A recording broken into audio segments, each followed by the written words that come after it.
دنیا میں انسان کو بھیجا ہے اور اس کے ساتھ خیر اور شر دونوں چیزیں چلتی ہیں، اچھائی اور برائی ساتھ ساتھ ہے، رحمانی قوتیں شیطانی قوتیں اکٹھا کام کر رہی ہوتی ہیں۔ انسان اپنی استعداد اور صلاحیت کے مطابق، اپنی سوچ اور بصیرت کے مطابق وہ کسی ایک رخ کو اختیار کرتا ہے۔ دنیا میں ہر ایک انسان ایک کردار ادا کر رہا ہے، اس کا ایک عمل ہے اور وہ کوئی پریکٹیکل کر رہا ہے۔ ان تمام اعمال کا مجموعہ وہ دین اسلام ہے کہ ہم جو بھی عمل کر رہے ہیں، جو کردار ادا کر رہے ہیں، وہ سب کا سب جب اسے ایک پودا بنایا جائے گا تو وہ دین اسلام بنے گا۔ اب یہ نہیں کہ ہماری گھر کی زندگی اسلام کی زندگی سے الگ ہے، بازار کی زندگی اسلام کی زندگی سے الگ ہے، اور جس سماج اور سوسائٹی میں ہم رہتے ہیں وہ سماج اور سوسائٹی کی زندگی اسلام سے کوئی الگ ہے، اور فقط نماز روزہ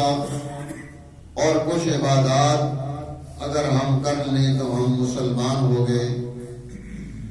یہ ایک مجموعے کا نام ہے۔ اور جب ہم ان تمام چیزوں کو لے کر آگے بڑھیں گے تو پھر اسلام ہوگا۔ اگر کوئی اپنی ذاتی خواہش، کوئی رائے، کوئی مرضی اس پر عمل شروع کر دیں گے تو وہ اسلام نہیں ہوگا، بلکہ کچھ اور ہو جائے گا۔ خواہشات، مرضیات، ان کو اسلام کے ان دائروں کے تابع لانے کی ضرورت ہے کہ اللہ جل جلالہ ہمیں کیا رہنمائی ارشاد فرما رہے ہیں، اور ہم نے اپنی زندگی کی بنیاد اس پر کیسے ڈھالنی ہے، بنانی ہے، توجہ دلا دی۔ یہ شعبان المعظم ہے اور جناب رسول اللہ صلی اللہ علیہ وسلم اس مبارک مہینے بلکہ اس سے پچھلے مہینے رجب سے ہی رمضان المبارک کی تیاری شروع فرما دیتے اور دعا ہوتی اللہم بارک لنا رجب و شعبان وبلغنا رمضان، کہ میری رجب اور شعبان کو مبارک فرما دے اور مجھے رمضان تک پہنچا دے کہ صحت،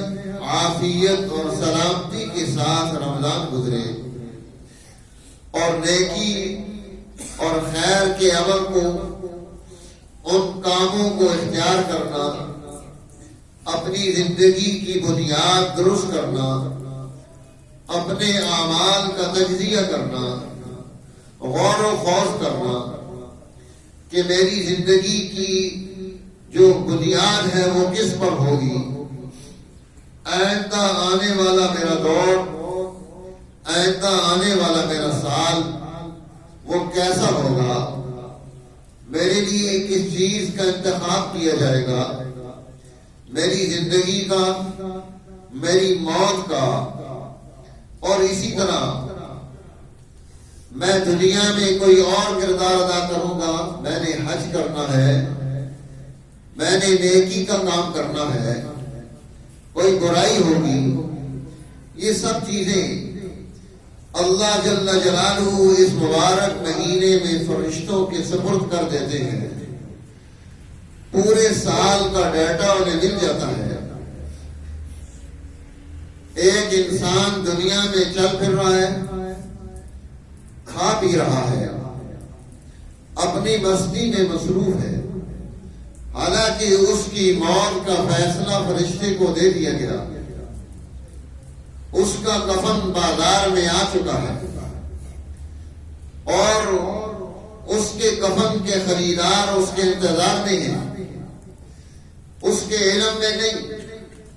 وہ اپنی امور کو سر انجام دینے میں مصروف عمل ہے۔ تو میرے دوستو، یہ سب فیصلے اللہ جل جلالہ نے شعبان المعظم میں ان امور کو طے کر کے سپرد کر دینا ہوتا ہے اور فیصلے ہو جانے ہوتے ہیں۔ حضور نبی اکرم صلی اللہ علیہ وسلم آپ اپنے گھر میں تشریف لائے، دولت قضا میں آرام فرمانے لگے، اور کچھ دیر میں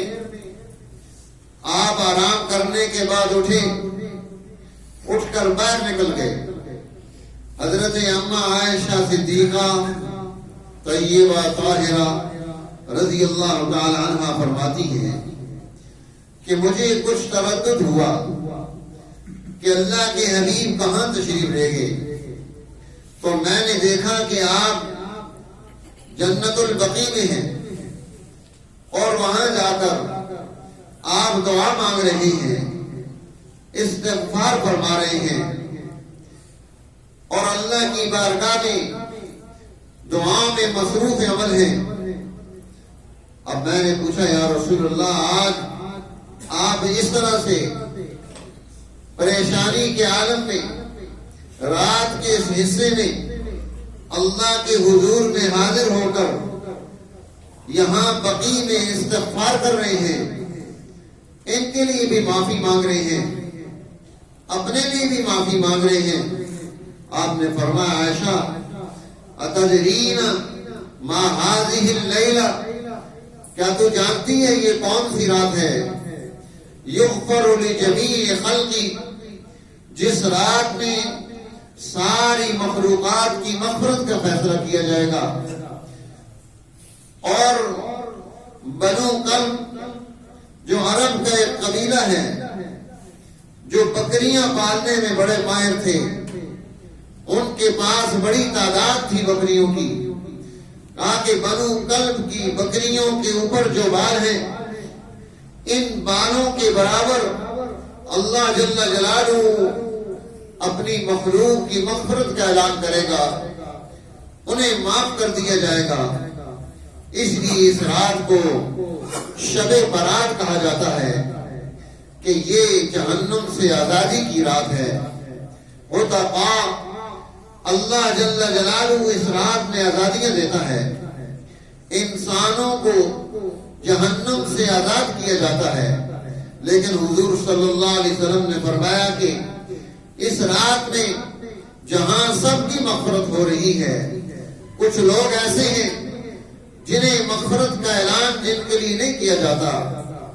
اللہ کی رحمت جن کے لیے جوش میں نہیں آتی،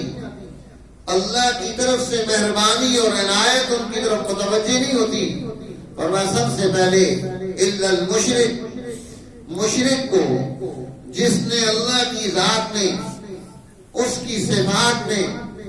اس کے حکم میں کسی اور کو اللہ جیسا تسلیم کر لیا، اس کی عظمت اللہ جیسی اس کے دل میں آ گئی، فرمایا اللہ جل جلالہ اس رات میں بھی اس کی مغفرت کا اعلان نہیں فرماتے کہ تجھے معاف نہیں کیا جائے گا۔ اس لیے ان الشرک لظلم عظیم، اسے ظلم عظیم قرار دیا ہے کہ اللہ جل جلالہ کے حکم کو چھوڑ کر، اس کی ذات کو چھوڑ کر، اس کی صفات کو چھوڑ کر کسی اور کی ذات اور صفات میں انسان مصروف عمل ہو جائے۔ منع کر دیا ایسے کہ یہ معافی نہیں ملے گی، ہاں جب تک معافی مانگے گا نہیں، شرک کو نہیں چھوڑے گا، اس سے توبہ نہیں کرے گا۔ دوسرا فرمایا عاق الوالدین، جس نے اپنے ماں باپ کی نافرمانی کا راستہ اختیار کر لیا، اس کے لیے بھی کوئی مغفرت کا اعلان نہیں، اس کو بھی معافی نہیں ملے گی۔ ماں باپ کے حقوق ادا کرنا ان کے حق کو حق سمجھنا، ان کے احترام کو قائم کرنا۔ اسی لیے قرآن نے کہا لا تقل لهما اف، ان کے سامنے کلمہ اف بھی نہ کہے، وقل لهما قولا کریما، اور ان کے لیے عزت کی بات اپنی زبان سے نکالے۔ واحفظ لهما جناح الذل من الرحمہ، اپنے آپ کو مہربانی اور رحمت کے ساتھ جھکا کر ان کے سامنے رکھے، اور وقل رب ارحمہما کما ربیانی صغیرا، اور اللہ کی بارگاہ میں اپنے ماں باپ کے لیے دعائے استغفار کرے، ان کے لیے رحمت مانگے۔ ارحمہما، اے اللہ ان دونوں پر رحم کر دے، کما ربیانی صغیرا، جیسے انہوں نے مجھے بچپن میں چھوٹا سا بڑا کر دیا، میرے اوپر رحم کیا، مجھے پال پوس کر بڑا کیا، میری تربیت کی، میری تعلیم کا انتظام کیا، مجھے سوسائٹی کا ایک اچھا فرد بنا دیا۔ تو ماں باپ کے حقوق یہ بھی ایک مستقل عمل ہے جس کی طرف توجہ دلائی حضور نبی اکرم صلی اللہ علیہ وسلم نے، کہ یہ دونوں ایک بچے کے لیے، اولاد کے لیے بہت بڑا یہ اللہ کی طرف سے ایک انعام ہوتا ہے۔ اللہ نے انہیں خوبیاں اور کمالات دیے ہوتے ہیں، اللہ نے ان کے اندر ایک خاص قسم کی تاثیر رکھی ہوتی ہے۔ کوئی سینسر ہوتے ہیں جو اپنی اولاد کو ہر وقت خرابی سے، بربادی سے، تباہی سے وہ بچانے کی حکمت اور پالیسی بنا رہے ہوتے ہیں، اور ضروری نہیں کہ وہ کوئی بہت پڑھے لکھے ماں باپ ہوں گے تو پھر یہ کریں گے۔ اگر ماں باپ جاہل بھی ہوں، نہ پڑھے لکھے ہوں، انہوں نے کوئی پی ایچ ڈی نہ کی ہو، وہ کوئی عالم اور مفتی نہ ہو، وہ کوئی حافظ نہ ہو، پھر بھی وہ اپنی اولاد کے لیے اسی طرح سے خیرخواہ ہوتا ہے۔ اللہ نے ہر ماں باپ کے اندر یہ جذبہ رکھا ہوتا ہے، اس لیے ان کی قدر کی حکم دیا کہ ان کی قدر کی جائے، ان کا احترام کیا جائے، انہیں عزت دی جائے، انہیں مرتبہ دیا جائے، ان کے پاس بیٹھا جائے، ان سے مشورہ کیا جائے،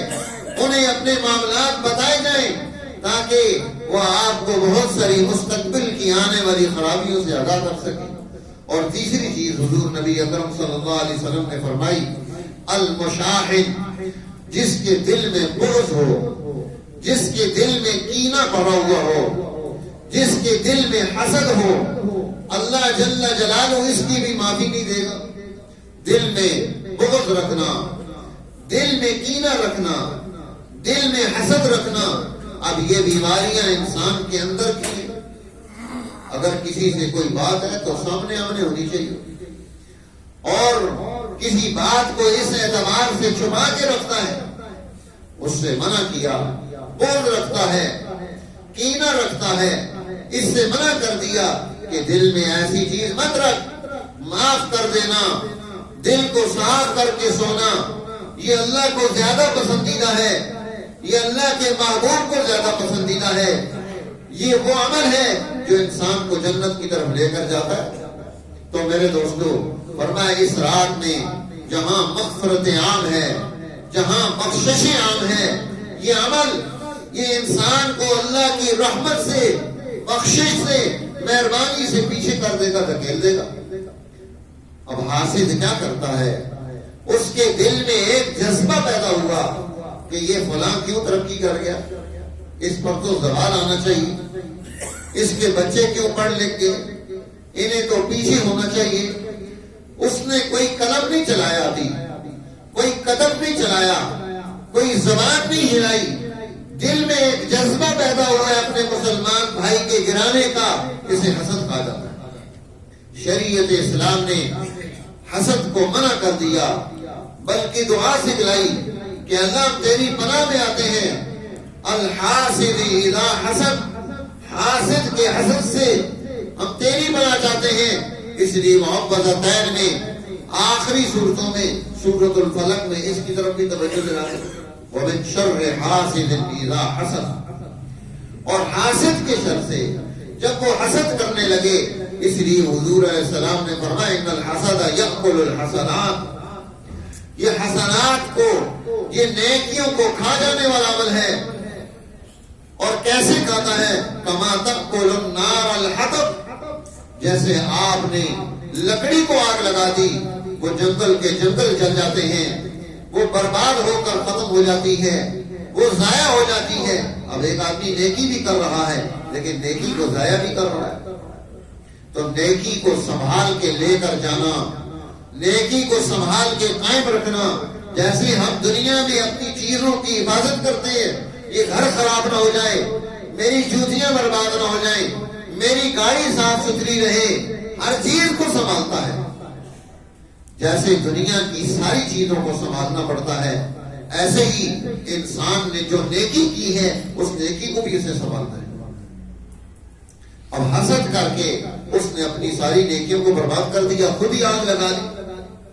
اب جب آگ خود لگا دی ہے، نیکیاں ختم ہو گئی، تو پھر پیچھے گناہ رہ گئے. اسی لیے حضور علیہ السلام نے اس سے بھی منع کر دیا کہ ہم اپنی زندگی کی بنیاد یہ رکھیں. اور اسی طرح حضور علیہ السلام نے فرمایا جس نے قطع رحمی کی، جس نے رشتہ داریاں توڑی، جس نے خاندان اور برادری برباد کر دی، اب آپس میں لگتی نہیں، دوسروں کے ساتھ دوستیاں ہیں لیکن خاندان میں دشمنیاں پالی ہوئی ہیں اور بات درمیان میں کوئی نہیں. جب آپ اس کی تہ میں جائیں گے تو کوئی بات ایسی نہیں ہوگی کہ جس کی وجہ سے خاندان 10-10 سال آپس میں ناراض رہے. اس لیے ہمیں رشتوں ناتوں کو بھی تحفظ دینا ہے، ایک مستقل عمل ہے. قرآن حکیم ارحام کو مستقل بیان کرتا ہے، اس لیے فرمایا واتقوا اللہ الذی تساءلون بہ والارحام، کہ تمہیں اللہ سے ڈرنا چاہیے. وہ تم سے سوال کرے گا، وہ تم سے رحم کے بارے میں پوچھے گا کہ تم نے رشتہ داری کا کیا حق نبھایا ہے. اسی لیے حضور علیہ السلام نے فرمایا اپنے خاندانوں کو، اپنی نسلوں کو اپنے رشتوں اور ناتوں کے بارے میں بتاؤ کہ یہ تمہارے رشتہ دار ہیں،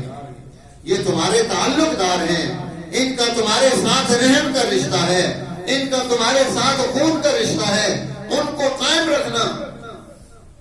اب جب ہر وقت بیٹھ کر خاندان کے بارے میں بچوں کے سامنے بدخواہی کی جائے گی تو اس کے دل میں آہستہ آہستہ نفرت پیدا ہونی شروع ہو جائے گی. اب ہم نے جنم دیا ہے، ایک بیج ڈال دیا ہے، ایک دل کے اندر نفرت کا بیج ڈال دیا ہے. اب ہم اس سے محبت کی امید کیسے رکھتے ہیں جہاں نفرت کا بیج بڑھ رہا ہو. اس لیے فرمایا کہ یہ مغفرت عام، بخشش عام میں بھی اس کی مغفرت نہیں ہے جس نے رشتوں اور ناتوں کو ختم کر دیا. اسی لیے حضور نبی اکرم صلی اللہ علیہ وسلم نے ارشاد فرمایا، قرآن حکیم جس کو بیان کرتا ہے قُلْ لَا أَسْأَلُكُمْ عَلَيْهِ أَجْرًا إِلَّا الْمَوَدَّةَ فِي الْقُرْبَى، میں تم سے کوئی مزدوری نہیں چاہتا اپنی محنت کی، مجھے صرف ایک ہی مزدوری چاہیے إِلَّا الْمَوَدَّةَ فِي الْقُرْبَى، کہ رشتوں اور ناتوں میں محبت پیدا ہو جائے، ایک دوسرے کی قدر پیدا ہو جائے، ایک دوسرے کا احترام پیدا ہو جائے. اسی طرح حضور نبی اکرم صلی اللہ علیہ وسلم نے فرمایا خمر، جو شراب کا عادی ہے اس کی مغفرت کا اعلان نہیں کیا جائے گا اس رات میں. اور اسی طرح حضور علیہ السلام نے فرمایا جو مستقل زنا کی طرف جانے والا ہے، جو ہر وقت اس گناہ اور لذت میں مصروف رہنے والا ہے، اس کی مغفرت کا اعلان نہیں کیا جائے گا، کیونکہ ان تمام چیزوں کا تعلق انسانی سماج سے ہے، انسانی سوسائٹی سے ہے، انسانی زندگی سے ہے. اس لیے ان تمام چیزوں کو اللہ کے نبی توجہ دلا رہے ہیں. یہ نہیں فرمایا کہ وہ بہت زیادہ کوئی نفل پڑھتا ہو یا نہ پڑھتا ہو. آپ دیکھیں کہ ساری سماجی زندگی کی چیزیں پیش کی جا رہی ہیں کہ جس کا